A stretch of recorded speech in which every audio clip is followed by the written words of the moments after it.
നമ്മുടെ വീട്ടിലെ സാധാരണ ഇൻവെർട്ടറിൽ കൊടുത്ത് ഓടിക്കാവുന്ന ഒരു BLDC പമ്പാണിത്. ഇത് 72 വോൾട്ട് 750 വാട്ട്സിൽ ഏകദേശം 41 മീറ്റർ വരെ ഉയരത്തിലേക്ക് വെള്ളം എത്തിക്കുന്ന 7000 ലിറ്റർ ഒരു മണിക്കൂറിൽ ഡിസ്ചാർജ് ഉള്ള ഒരു പമ്പാണ്. ഇത് നിങ്ങൾക്ക് ഡയറക്റ്റ് നിങ്ങളുടെ സാധാരണ വീട്ടിൽ നിന്നുള്ള 220 വോൾട്ട് വരുന്ന AC സപ്ലൈയിൽ നിന്നും അതേപോലെ നിങ്ങൾക്ക് സോളാർ പാനലുകൾ ഉണ്ടെങ്കിൽ സോളാർ പാനലുകളിൽ നിന്നും വർക്ക് ചെയ്യിക്കാൻ പറ്റും.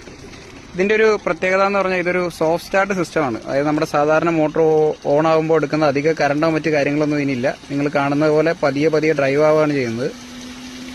ഇതിന്റെ മാക്സിമം കൺസപ്ഷൻ എന്ന് പറഞ്ഞു കഴിഞ്ഞാൽ 5.5 ആംസ് ആണ്. ഏകദേശം ഒരു 1100 വാട്ട്സ് ആണ് വരുന്നത്. അപ്പോൾ ഒരു 2000 2500 വാട്ട്സ് വരുന്ന നിങ്ങളുടെ സാധാരണ ഇൻവെർട്ടറിൽ നിന്ന് സുഖമായിട്ട് ഓടും. നല്ല ഹൈ ഡിസ്ചാർജ് ആണ്. നമ്മുടെ സാധാരണ 1 HP-നേക്കാളൊക്കെ നല്ല ഹൈ ഡിസ്ചാർജ് ആണ്. ഇതിപ്പോൾ മാക്സിമം 40 മീറ്ററിനടുത്ത് ഹെഡ് വരുന്നുണ്ട്. ഏകദേശം 30 മീറ്റർ നമ്മൾ ലോഡ് ചെയ്യുമ്പോഴുള്ള ഡിസ്ചാർജ് ആണ് കാണുന്നത്. ഇതിന്റെ മാക്സിമം കറണ്ട് കൺസപ്ഷൻ ഇപ്പോഴും നമുക്ക് ഏകദേശം ഒരു 5-5.5 ആംപിയറിലാണ്